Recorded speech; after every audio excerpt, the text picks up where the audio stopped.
हाय रे बेवफा काड़ा फायदा पाइलू रे गुरी देलू रे धोखा।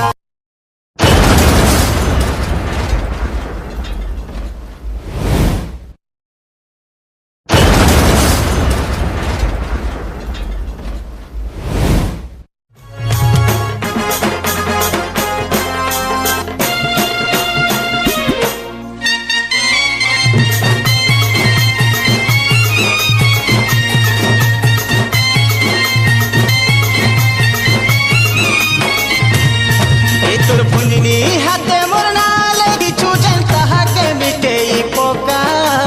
ताहाके मिटेई पोका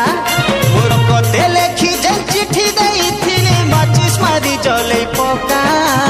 माचिस मारी जले पोका रे बेवफा काड़ा फायदा पाइलू रे रानी देलू जेल धोखा काड़ा फायदा पाइलू रे धन देलू जेल धोखा।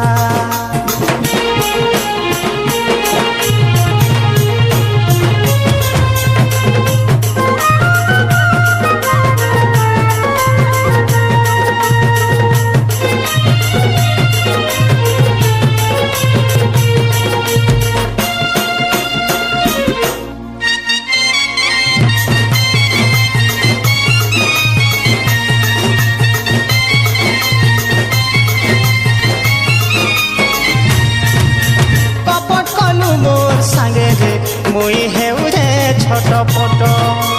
प्यार नाई करू थाई रे मोर संगे करू थुलु नाट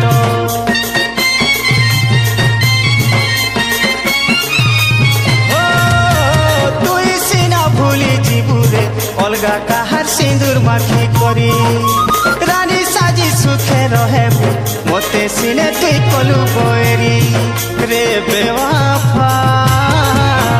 काड़ा फायदा पाइलू रे रानी देलू जेल धोखा काड़ा फायदा पाइलू रे धन देलू जेल धोखा।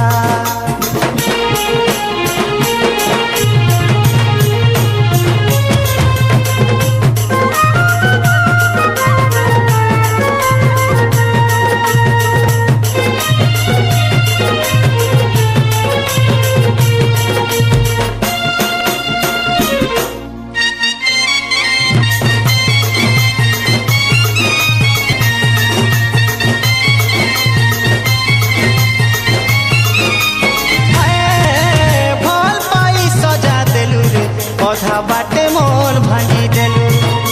कहार भूले पड़ी गलू रे मते किछि नहीं कहेलू